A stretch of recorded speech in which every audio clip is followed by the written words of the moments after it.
bienvenue dans votre émission, bienvenue dans votre émission, bienvenue dans votre émission La Réunion Léla, La Réunion Léla, La Réunion Léla.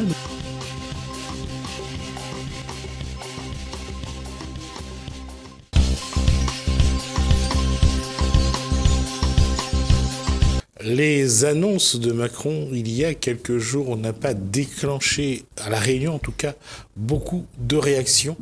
En tout cas, Giraud Payette, lui, chef d'entreprise, a eu envie de venir dire exactement ce qu'il pense. C'est dans Causement Réunionnais.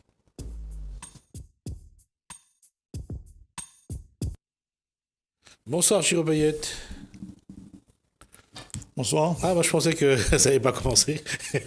La question c'est vrai que les chefs, c'est vrai qu'il n'y a pas eu beaucoup de réactions de la part des politiques d'une part.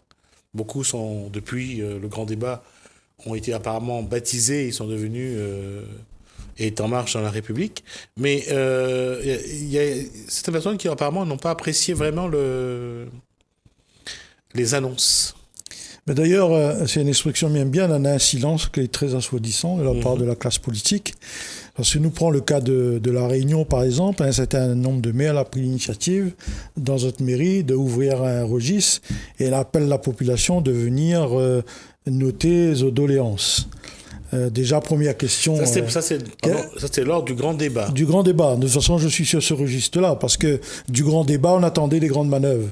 Mais à mon avis, c'est la montagne qui a accouché d'une souris sur ce qu'on a pu entendre ces jours-ci. Mais pour revenir sur le plan local, on se demande qu'est-ce que ça a donné ces registres-là, quel est le bilan de ça, qu'est-ce que la population réunionnaise est venue écrire ou dire dans nos mairies. C'était ça l'objectif.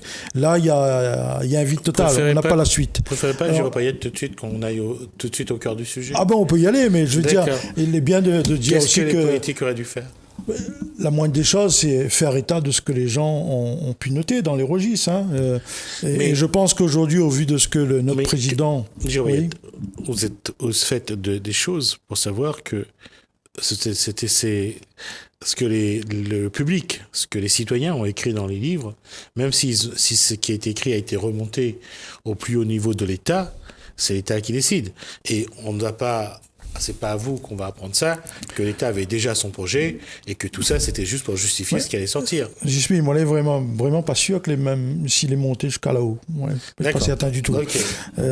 Si c'était le cas, les maires ne seraient pas privés d'aller dire que ça a été écrit dans le livre. Bon, non, mais on va faire abstraction de ça. On va quand même se rendre compte d'une chose. C'est pour prouver, pour démontrer que de toi à moi, ce grand débat-là n'a jamais existé. Quel grand débat de quoi? Je veux dire, c'est sur le plan, on en a parlé d'ailleurs, sur le plan économique, c'est un vide général. Il y a quand même une chose qui a été retenue dans ce projet, c'est qu'il fallait moins d'impôts. Mais alors, on a entendu, il fallait bien qu'à un moment donné que le président de la République s'exprime des travaux qu'il a pu être entrepris de part et d'autre et de faire un bilan de ça. Le bilan a été dit il y a quelques jours de ça. Et là, je dis que par rapport à l'attente des citoyens français, on annonce le grand débat, donc on attend les grandes manœuvres. Mais si vraiment les Français ont pu dire qu'ils ont entendu des choses qui vont changer leur vie, sincèrement, Jismi, aujourd'hui, il n'y aurait plus de gilets jaunes dans la rue. Donc ça démontre bien que le malaise, il est toujours là. Donc le grand débat, si on peut dire aujourd'hui, on peut rentrer dans le détail après sur des éléments qui ont été annoncés. Mais globalement, ce que Mi voudrait dire, c'est que c'est Mirodi, c'est la montagne que l'a couché d'une souris. Là. C'est intéressant sur deux points. D'abord, lors de ce débat, il y a une phrase, lorsque Emmanuel Macron a reçu les maires ultramarins, on a vu cette phrase de Emmanuel Macron disant à nos élus, si vous voulez vous attaquer à la vie chère, dites-vous bien que vous allez aussi vous attaquer à ceux qui financent vos campagnes électorales. Ça, c'est un point qui a été, je trouvais, judicieux. Les politiques, au retour de Paris, on a vu que beaucoup, aujourd'hui, deviennent Macron-compatibles. Oui, mais ça a été dit, certes. Mais sincèrement, au vu de l'attente de la population, cette réponse-là paraît sérieuse? Pas vraiment. Pas vraiment. Pourquoi pas vraiment? C'est même pas la réponse qui moi, sur laquelle je mettrais l'accent. C'est sur le contexte. Mais le contexte, on le connaît. on est dans une situation aujourd'hui sans précédent, le taux de chômage, etc., etc. Mais quand on vient nous dire n'attaquez pas au lobby, aux grandes surfaces, puisque c'est votre financeur de campagne électorale au détriment de l'intérêt de la population, ça me semble méprisant ce genre de réponse. Et là, ça, c'est pas sérieux. Aujourd'hui, je veux bien que les campagnes soient financées, ok, mais la priorité des priorités reste quand même le bien-être de la population. Et le bien-être de la population, au regard de ce qui a été dit aujourd'hui, où ça le résultat il est? Où ça, le résultat, il est? On nous a mis la semaine dernière une augmentation du prix du carburant, alors que ça a été la base et les raisons pour lesquelles le déclencheur du mouvement. Alors, on voit bien là qu'on pédale à côté, là, il y a un véritable problème. Il est où aujourd'hui, après avoir annoncé le grand débat, après avoir fait venir 12 maires de La Réunion et des ultramarins de manière générale à Paris, ils sont où les résultats? Il n'y en a pas, Gismi. Il y a aussi moi, j'en vois pas en tout ce qui a eu lieu l'année dernière, avec la venue de la ministre de l'Outre-mer, les discours des uns et des autres, les promesses, les annonces, tout ça, on ne les retrouve pas déjà dans les faits et on ne les retrouve pas non plus dans les annonces du président. Alors, la question, pour moi, enfin en termes de contexte, est-ce qu'il n'y a pas un contexte exceptionnel sur les 3 prochaines années qui arrivent ? 2019, 2020, 2021, 2022. J'aurais tendance à te répondre, il y a des élections, pour certains, il y a des intérêts. Mais pour la population, elle est où l'intérêt? L'intérêt, c'est à travers le grand mouvement populaire qu'il y a eu à travers les Gilets jaunes, qu'on n'approuve pas, mais en tout cas, ça a démontré qu'il y a un problème dans la société. Les gens les mécontents. Donc ça, c'est la réalité. À partir de ce mouvement-là, chacun d'entre nous y attendait un certain nombre de mesures. Il y a des mesures qui étaient annoncées, notamment sur... on va plus réindexer les retraites, etc. Il y aura une augmentation des retraites à 1 000 €. Et là, d'une manière, et là, il faut souligner aussi, les déclarations, c'est d'ordre général. Je prends un seul point. On dit qu'on ne pourra plus payer une retraite inférieure à 1 000 €. Mais qui est intéressé par ce nouveau dispositif-là? Je donne un exemple. Les artisans, commerçants qui connaissent des retraites qui frôlent le ridicule, est-ce qu'ils auront un réalignement au niveau des 1 000 €? Est-ce que cette frange de la population sera concernée par cette annonce-là? Donc on reste sur des annonces très générales, mais après quand on regarde ce qu'on dit les décrets d'application, eh ben beaucoup d'entre nous se retrouvent pas. Donc le résultat n'est pas au rendez-vous. Alors juste une question, puisqu'on est arrivé sur les salaires, ça donne quoi le prélèvement à la source? Mais le prélèvement à la source, ce qui a été dit ici à La Réunion, une grande majorité de la population ne sont pas imposables par rapport aux revenus qu'ils perçoivent. Donc aujourd'hui, ça se passe pas trop mal, allons le dire. Il y a pas, en tout cas à ma connaissance, il n'y a pas eu beaucoup de conflits pour le moment entre les salariés et les... Vous êtes chef d'entreprise chez Repayet? Moi, je suis chef d'entreprise et je peux vous dire aujourd'hui, dans le personnel que j'ai, je n'ai pas été confronté à ce problème-là. D'accord. Voilà, ça va peut-être venir. On est déjà préparé à ça. L'expert comptable a tous les dispositifs en place. Les choses se sont mises en place. Donc, pour en parler en matière de conflit, tant mieux qu'il n'y en a pas. Mais je veux dire, c'est pas ce problème de prélèvement à la source qui va régler le problème du pouvoir d'achat. Le pouvoir d'achat, aujourd'hui, les marges de manœuvre des entreprises sont extrêmement étroites. Il y avait des possibilités pour faire évoluer ça. Mais à mon avis, ils n'ont pas pris le problème par le bon bout. C'est-à-dire ? Je donne une seule explication, je l'ai dit, je le redis. Aujourd'hui, effectivement, quel chef d'entreprise, au fond de lui-même, il peut dire « moi, je n'ai pas d'accord qu'il demande mon salarié ». Mais c'est aller contre-courant. Nous les pour que les salaires puissent augmenter. Mais il faut donner aux entreprises une marge de manœuvre. Il y a la seule marge de manœuvre que disposent les entreprises, ce sont sur les charges patronales. Pourquoi on n'intervient pas là-dessus? Demain, on me dirait, moi, chef d'entreprise, monsieur, on vous fait un abattement sur les charges patronales, il faut jouer gagnant-gagnant, un certain pourcentage garde pour le fonctionnement de votre entreprise, mais faites un effort sur les salaires. Quel chef d'entreprise, d'une manière globale dans sa vision, va pouvoir dire non? Parce que quand vous donnez du pouvoir d'achat aux gens, ça veut dire qu'on réinjecte de l'argent dans l'économie. L'économie, c'est la consommation. Bon, après, on peut revenir sur les conditions, les modalités de ces consommations. Mais qui peut être contre ça? Mais ce genre de débat-là n'a pas été mis sur la table. Donc, par conséquent, on dit, monsieur, attention, ne touchez pas le problème des prix des marchandises, etc., parce que ce sont vos bailleurs de fonds dans les campagnes. Vous savez qu'aujourd'hui, on a des démonstrations, un produit qui coûte 1 € en métropole, je généralise pas, mais globalement, quand il arrive ici, on multiplie le prix par plus 2. Donc ça veut dire qu'il y a un véritable problème. Et qui, dans cette étape-là, on va nous dire, bah oui, on est loin, le fret est cher, etc. On donne un paquet d'explications, mais on n'amène pas des solutions. C'est ça qui est gênant, Gismi. Il y a quelque chose qui est vrai, bien sûr, dans cette situation aujourd'hui, c'est que rien n'a changé, en fait, depuis des décennies. Évidemment. Et apparemment, ça ne changera pas non plus, là. Mais on perd espoir, là, c'est terminé. Non, c'est pas on perd espoir. On a attendu de ce grand débat-là, on attendait, comme je redis tout à l'heure, on attendait qu'il y ait des grandes mesures qui allaient être prises, courageuses, qui répondent à l'attente de la population. Mais quand on regarde, on dit, mais il se passe quoi, là? Qu'est-ce qui a changé dans notre vie, là? La question, elle est beaucoup plus simple, et je reviens dessus, c'est... Quand on regarde cette question-là, qui a été soulevée depuis de nombreuses fois par des différents politiques qui sont succédés, et on se rend compte que finalement, on en parle beaucoup, on en fait tout un plat, mais le Réunionnais, celui qui paye, lui continue à payer.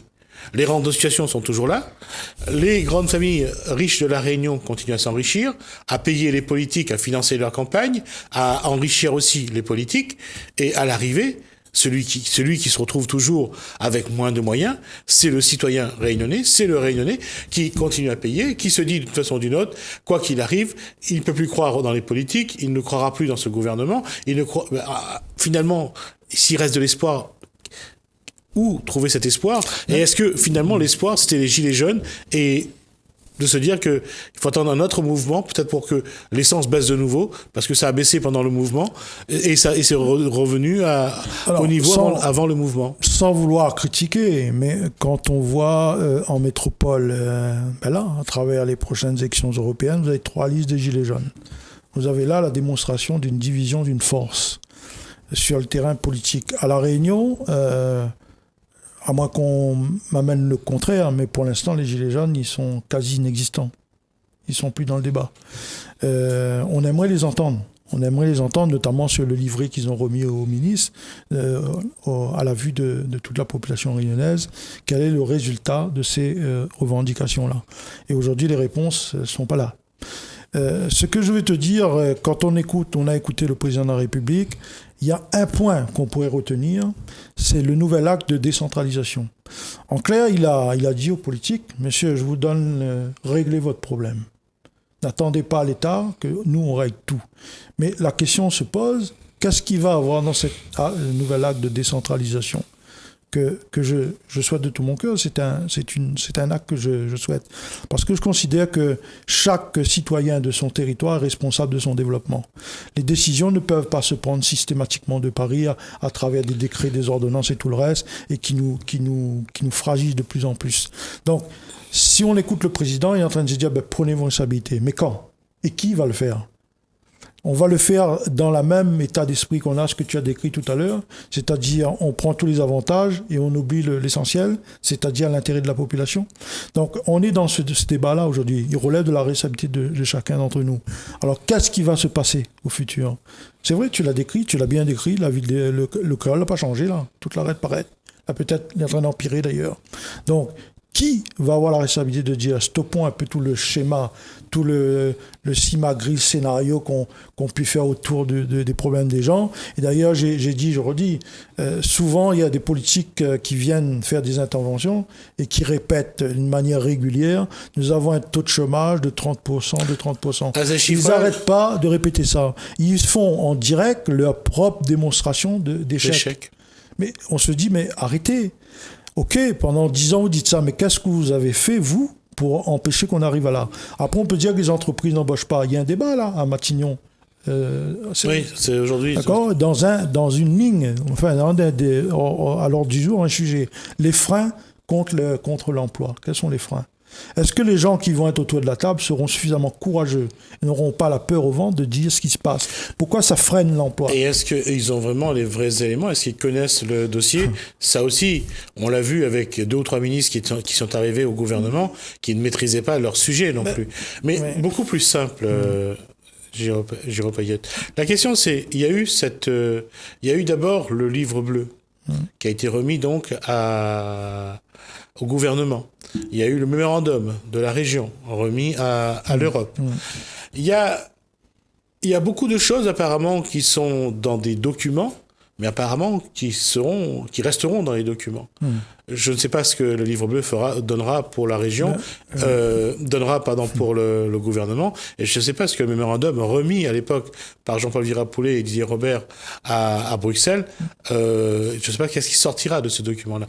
Mais est-ce qu'il n'y a pas une forme d'hypocrisie permanente à La Réunion entre ceux qui entretiennent finalement ce statu quo qui permet à chacun de faire croire que ça bouge? Est-ce qu'il n'y a pas cette hypocrisie entre, d'un côté, ceux qui tiennent l'économie et ceux qui fondent la politique? Parce que finalement, le statu quo, ça arrange tout le monde. C'est difficile d'aller te contredire dans ce que tu dis. D'ailleurs, il y a beaucoup de documents de référence. On leur donne beaucoup de couleurs, d'ailleurs, le rouge, le bleu, etc. Ouais, mais le tableau pour le créole est noir tout le temps. Il reste noir. Son canard est noir. Donc, justement, c'est une grande hypocrisie. À faire croire qu'on travaille, mais en réalité, dans les actes de tous les jours, on ne voit rien. Il y a eu, tu as connu ça, il y a eu le grand débat, comment on appelle ça, mais trop plus le nom d'ailleurs, l'affaire Saint-Denis avec des grandes cellules de travail sur un certain nombre de problématiques qui a été mis en avant. C'était le débat pour un projet de développement. Un projet de développement pour la Réunion. Ça s'est passé il y a 2 ans. Choses. Ouais. Soi-disant, là, il y a eu beaucoup d'experts que l'esprit Mazotte, là, nous donne des idées. Mais voilà encore un dossier qui a fini dans un tiroir. Mais à quoi ça sert les assises, les fameuses assises? À quoi ça sert de nous, les assises de développement. Voilà, de nous pondre des documents ou de faire des grands débats si au final on ne répond pas? Ça occupe. Donc, arrêtez de tromper les gens. Ça permet à la presse de travailler, ça permet à ceux qui sont payés, qui restent dans les bureaux et qui sont là pour remplir les dossiers, au moins pour suppléer les politiques, ils le font aussi. Après, quand c'est le dossier, il est bien fait, il est bien relié, ça permet d'être archivé. Mais oui, mais quoi on répond aux familles, aux parents, que les inquiets pour l'avenir de notre maman, il l'a envoyé faire de l'école, la paye des études, et souvent, elle a fait beaucoup de sacrifices pour ça, et en disant, nous avons un espoir que notre maman va réussir dans la vie. Par rapport à cette hypocrisie-là, les gens qui ont les leviers pour faire des choses, que ça tu réponds à toutes ces familles que l'on en attente, que l'on est en train de perdre d'espoir, et que souvent, il se dit, nous rêvons de jours meilleurs, mais ces jours meilleurs-là, ils n'y arrivent pas. Et en tout cas, rien n'est fait pour améliorer les conditions et l'environnement qui favoriserait, l'insertion de nos jeunes et l'intégration totale de nos jeunes, de nos familles, de notre société. Aujourd'hui, beaucoup d'entre nous, ils vivent en marge de tout ça. Ceux-là, dans l'espoir d'attendre quelque chose, et ils n'y arrivent pas. Alors, nous peut qu'être dessus, Jismi, après les déclarations de notre président. Alors, midi, pareil, le seul truc que nous peut retenir, ok, il est bon, il y a 10 lacs de décentralisation, mais les où, les quand, avec qui? Conseil, ça fait ça, là. Et là, c'est bizarre, mais de dire ainsi, une assemblée unique, ça changerait les choses? Mais nous peut appeler à l'assemblée unique, nous peut appeler à ça que nous voulons, mais souvent nous replions à nous derrière une espèce de spectre de statut. En métropole, on appelle certains, comme Mélenchon, appellent de ses voeux la 6e République. À La Réunion, certains croient que changer l'article 5 changer l'alinéa 5 de l'article 73, ça permettrait de faire évoluer La Réunion. Il y en a qui pensent que faire une assemblée unique, c'est ce qui permettrait de faire bouger les choses. Mais quelque part, quand on regarde, on cherche toujours quelque chose qu'on n'a pas pour justifier qu'on ne travaille pas. Mais ça dure une affaire, à peine si on est dans la 5e, nous la 6e. Ouais. Déjà, ça le premier problème. Après, nous, là, il faut l'article 73 de la Constitution de Jean-Paul Virapoulet. Est-ce que ça, c'est le seul responsable? Demain, nous change ça. Que ça, il peut changer. Dis-moi un peu. En fait, avant, il n'y avait rien qui a été fait. Enfin, il n'y avait rien qui avait bougé en ce sens. Depuis que ça a été fait, ça devient un prétexte pour dire s'il n'y avait pas ça, on aurait pu travailler. Non, mais en clair, on est en train de boucher les yeux des gens avec des débats législatifs, à changer de statut, appel à l'IA, appel à l'IB. Mais la population n'entend pas ça aller. Appelle à eux comme tu veux autres projets, mais l'essentiel, c'est qu'ils voient mettre des choses en place et qu'ils règlent le quotidien de nos compatriotes. Et là, nous, on n'est pas dans cette configuration-là. Non. Là, on a fait le grand débat, on a fait un tas d'affaires. Aujourd'hui, nous, tant de monde dans les rues, les gens sont toujours mécontents. Donc, il veut dire, vous allez à côté de la plaque. Alors, est-ce qu'il faut remettre en cause le mode de fonctionnement de la gouvernance de notre pays? Que ça, il faut mettre en cause. Il a voulu remettre l'ENA en place, mais en remettant remettant en cause l'ENA, peut-être il tire l'ENA, il remet une autre affaire, que va faire la même chose. Mais en tout cas, il démontre que là, il remet en cause, il désavoue l'élite que nous l'avait pour gouverner le pays. Donc il veut dire, il y a un problème là. Donc il y a un véritable problème de société. Il veut diminuer les élus de proximité. Moi, il me dit non. Il faut laisser... Déjà, on a du mal à accomplir cette mission. Si demain, nous supprimons encore certains élus, on va dire, on a 7 députés à La Réunion. Est-ce qu'il est nécessaire 7 députés pour La Réunion? Mais laisse les uns et les autres de dire, parce qu'avant, nous fonctionnait moins que ça. C'est pas parce qu'ils visent un tel ou un tel. Mais est-ce qu'il ne faudrait pas plus d'élus de proximité, de conseillers départementaux, par exemple, ou de conseillers régionaux qui soient plus proches de la population, des gens qui soient investis pour aller écouter la population et voir comment il peut agir concrètement pour solutionner tel ou tel problème. Mais il veut dire, là, nous les dans la proximité. Aujourd'hui, il n'y a que ça de vrai. Nous parle de manière générale des problèmes. Mais le problème que Nana en Bretagne ou Nana en Corse, c'est pas forcément le même problème que Nana à La Réunion. Hein. Nana a des problèmes d'ordre commun, ça c'est clair, ça. La régionalisation a toujours été un problème. En 69, De Gaulle a voulu l'amener.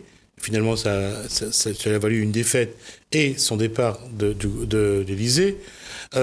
Mitterrand l'a fait en 81 ou en 82 en créant entre autres le Conseil régional. Après on a vu les différents. En 2003 on a vu Raffarin, je crois, qui a amené aussi son grain de sel.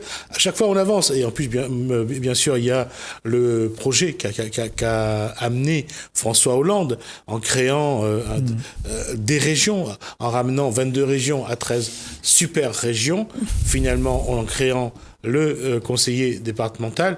À l'arrivée, ça change quoi? Ben, ce que on aurait tendance à dire aujourd'hui, tout ça c'est pour, entre guillemets, maquiller un peu le problème. C'est-à-dire, elle est en train d'envelopper. Mais aujourd'hui, pour être concret, précis, la première question que nous pose à nous, comment on nous donne du pouvoir d'achat à nos concitoyens, sachant que nous avons des conditions différentes que sur le territoire national, dues au coût du transport, dues à un certain nombre de choses. Première question. Ce n'est pas les histoires de panier que vous avez mis en place là qui ça règle le problème. Que ça nous peut faire là-dessus? Réunir tous les acteurs, chacun apporte une proposition, on fait sortir à nous une affaire rapidement.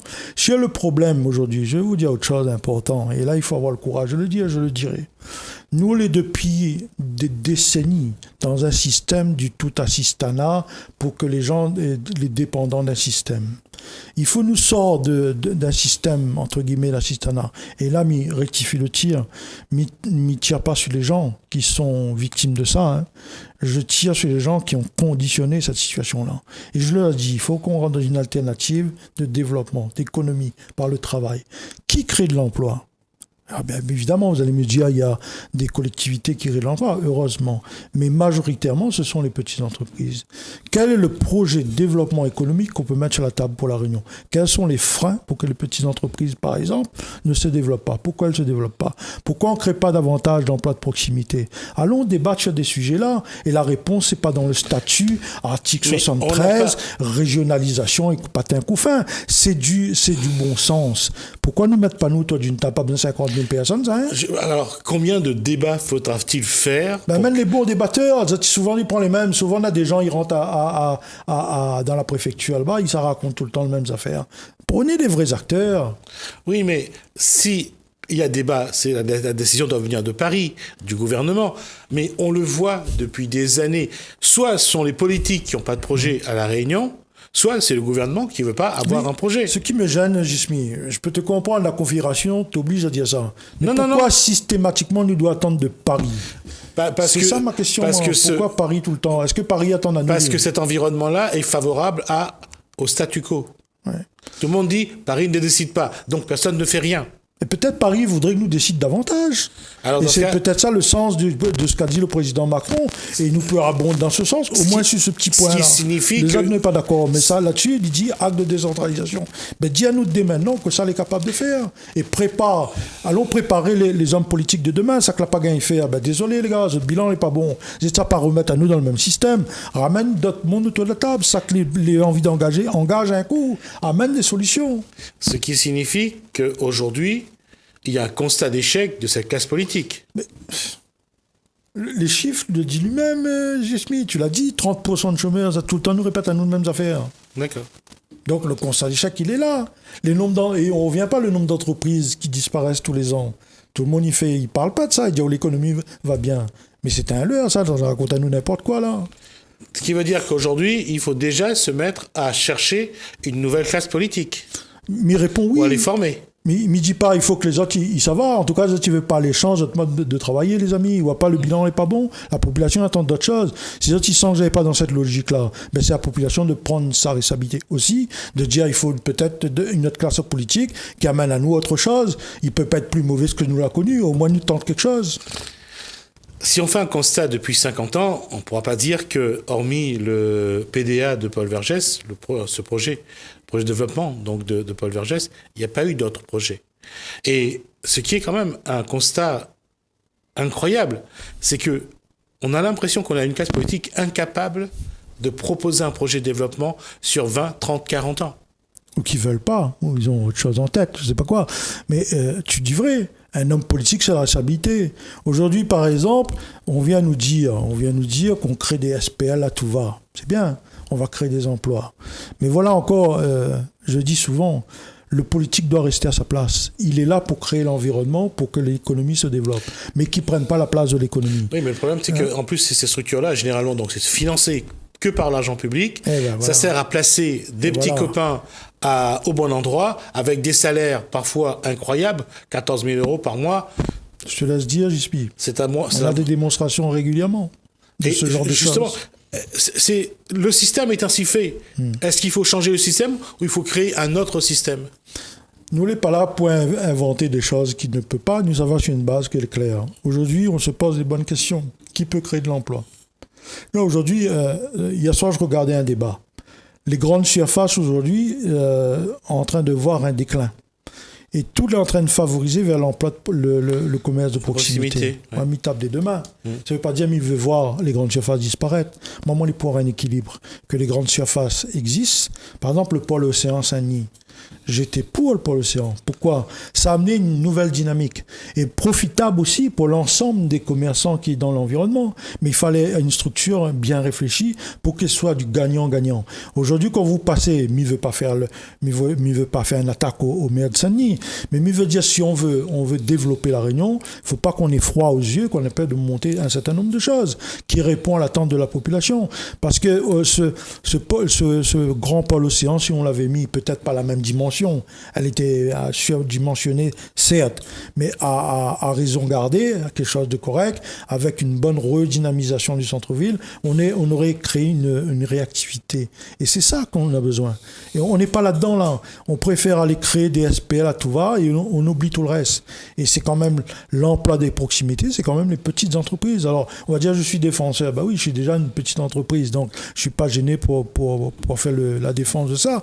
Mais je veux dire, aujourd'hui, il faut une autre réflexion, un nouveau modèle de développement. Alors, moi, après toutes les solutions, chacun mène sa pierre à l'édifice, mais allons faire autre chose. Arrête d'attendre de Paris, allons proposer une affaire à Paris. Soutenir les petites entreprises, c'est déjà un pas. Ah ben, c'est déjà un pas. D'accord. C'est déjà un grand pas. C'est-à-dire, il faut les soutenir, il faut leur permettre de créer de l'activité et leur donner les possibilités à faire des créations d'emplois. Je pense que là, il y a un véritable vivier. On arrive presque à la fin, il nous reste 1 minute, Giro Payette. La question, c'est, il faut que les chefs d'entreprise s'engagent en politique. Mais pourquoi pas? Pourquoi ils ne devraient pas s'engager? Je veux dire, on est un citoyen comme les autres. Je veux dire, si dès lors qu'on a envie de s'engager pour les autres, on est dans un esprit collectif, un engagement dans le service public, pourquoi pas? Je veux dire, il ne faut pas qu'on soit forcé. Il faut qu'on se laisse faire. On se dit, bon, j'ai quelque chose à apporter à mon pays, à mes concitoyens. Mais peut-être le moment est venu de s'engager. On verra Giro Payette à une élection dans les prochains mois ou pas? C'est une probabilité. Il ne faut pas faire la langue de bois. C'est une probabilité. D'accord. C'est une réflexion qui est déjà commencée? C'est largement mûri. Je pense qu'à un moment donné, aujourd'hui, j'ai 56 ans. Si je ne m'engage pas aujourd'hui, ce n'est pas dans 20 ans que je vais m'engager. Hein. Donc, si j'ai quelque chose à apporter à mon pays pour lequel j'ai une grande affection, c'est à ce moment-là. Je ne veux pas non plus tout le temps être de la posture de dire je critique, mais moi, qu'est-ce que je suis capable de faire pour mon pays? Il est là le vrai débat. D'accord. Il y a déjà une piste de travail ou pas? On a commencé, oui. C'est les municipales? Probablement. D'accord. Bah écoutez, on aura l'occasion de revenir là-dessus. Giro Payette, on aura l'occasion d'en reparler, de voir un petit peu comment une commune pourrait être gérée comme une entreprise, ça serait sans doute une nouveauté. Merci en tout cas, Giro Payette. Merci à vous de nous avoir suivis. Bienvenue dans votre émission. Bienvenue dans votre émission. Bienvenue dans votre émission. La Réunion Lélane. La Réunion Lélane. La Réunion Lélane.